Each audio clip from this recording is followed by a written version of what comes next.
Pernah nggak kamu ngerasa bahwa kontribusimu tuh kecil banget? Lihat orang lain bikin gerakan sosial, lihat orang lain punya ribuan followers, lihat orang lain impact-nya luas. Lalu kita bertanya kepada diri kita sendiri, aku ini sebenarnya berguna nggak sih? Kalau kamu ngerasa seperti itu, pada video kali ini aku akan bahas tentang Circle of Impact atau lingkar kebermanfaatan. Kita sering berpikir bahwa menjadi bermanfaat itu harus besar, harus luas, harus viral, harus terasa oleh banyak orang. Padahal kebermanfaatan itu bukan soal skala teman-teman, tapi soal ketepatan. Setiap orang punya lingkar dampaknya masing-masing. Lingkar dampak itu tingkatnya berbeda-beda. Ada yang lingkarnya satu kelas, ada yang lingkarnya satu komunitas, ada yang lingkarnya bahkan cuma di keluarga sendiri, dan bahkan ada yang mungkin hanya untuk satu orang gitu, untuk dirinya sendiri gitu ya. Dan itu tidak membuat lingkar kebermanfaatan kita itu kecil. Karena yang membuat sesuatu bernilai bukan seberapa banyak orang yang menerima, tapi seberapa tepat ia dibutuhkan. Jadi kita harus menghapus mindset bahwa kita harus menyelamatkan dunia. Dan kita perlu berpikir bahwa hadirnya kita dengan maksimal dalam lingkar kebermanfaatan kita, itu memang menjadi bagian atau menjadi bagian arti dalam hidup kita. Percaya nggak teman-teman bahwa kita itu akan dipertemukan dengan orang yang betul-betul membutuhkan kita? Dan ada satu prinsip yang mungkin kita sering lupa, bahwa kita itu nggak diletakkan di posisi yang tidak ada hubungannya dengan kapasitas kita. Kalau hari ini kita berada di satu ruang, itu bukan kebetulan. Kalau kita juga dipertemukan dengan orang-orang tertentu, orang-orang random di jalan, itu juga bukan sebuah kebetulan. Akan selalu ada orang yang membutuhkan perspektif kita. Mungkin dari seseorang yang tidak kita kenal, dari tempat yang kita tak duga, atau dari waktu yang tidak pernah kita sangka. Dan sampai titik ini kita harus mengerti bahwa amanah itu tidak akan melebihi dengan kapasitas gitu ya. Kadang kita takut menerima tanggung jawab, takut diberi kepercayaan, takut diberi amanah, dan bahkan kita takut gagal gitu ya. Padahal satu hal yang perlu kita yakini bahwa kita tidak akan dibebani sesuatu yang melebihi kapasitas kita, dan kita harus coba dulu gitu. Kalau ada orang yang melihat potensi dalam diri kita, lalu memberikan tanggung jawab, itu bukan tekanan, tapi bisa jadi validasi.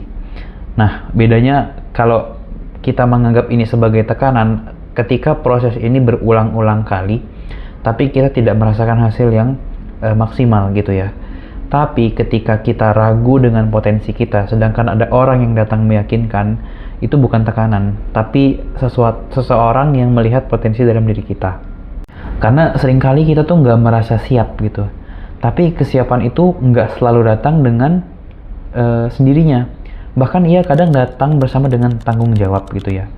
Dan kepercayaan itu adalah pintu pertumbuhan. Ketika ada nih seseorang yang berkata kepada kita, saya percaya kamu bisa.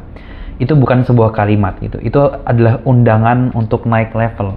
Adalah tanda or sign as you for upgrading. Dan tugas kita itu bukan memastikan hasilnya sempurna, tapi tugas kita itu memberikan usaha terbaik gitu ya, belajar, berproses, dan memperbaiki diri.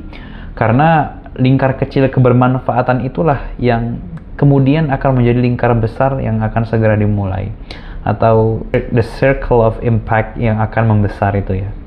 Dan dampak besar itu tidak lahir dari ambisi yang terlihat besar, tapi dari kesungguhan, dari mengelola hal-hal kecil, melakukan hal-hal yang sederhana gitu, dan kita mau mengeksekusinya. Jadi kalau kamu merasa kontribusimu masih kecil, kemarin ada dosenku yang bilang bahwa semua orang berproses dengan waktu dan kecepatannya masing-masing. Jangan pernah terburu-buru dengan hasil yang ingin kita capai, tapi coba lihat diri kita sendiri, lihat sekeliling kita, seberapa lingkaran yang bisa kita berikan manfaatnya, dan coba kita ukur kapasitas kita. Kita nggak mungkin memimpin atau memberikan manfaat ke dalam satu kota, satu wilayah gitu. Tapi mungkin hadirnya kita di dunia ini bisa bermanfaat bagi diri kita sendiri, buat keluarga, buat masyarakat sekitar, buat saudara-saudara kita, bahkan buat teman-teman kita. Itu sudah cukup gitu ya. Jadi rawat aja lingkaran yang memang sudah ada, dan kita harus memaksimalkan apa yang sudah orang percayakan kepada kita. Dan nggak perlu cemas soal skala, karena yang menentukan luasnya lingkaran itu bukan ego kita, bukan kemauan kita, tapi kapasitas kita dan konsistensi. Dan percayalah, kalau kita sudah dipertemukan dengan orang-orang yang tepat, itu adalah momentum untuk kita bertumbuh semakin baik. Dan cukup sekian video kali ini tentang Circle of Impact atau lingkaran kebermanfaatan. Kalau kalian merasa video ini bermanfaat, coba tulis kolom komentar dan juga share ke teman-teman kalian. Barangkali mereka merasakan kegelisahan yang sama. Jangan lupa subscribe untuk menemukan konten tentang Quran, mindset, skill, dan juga literasi finansial sebagai mahasiswa yang ingin tumbuh bersama. Aku Dia Sataya, sampai jumpa di konten selanjutnya. Bye-bye.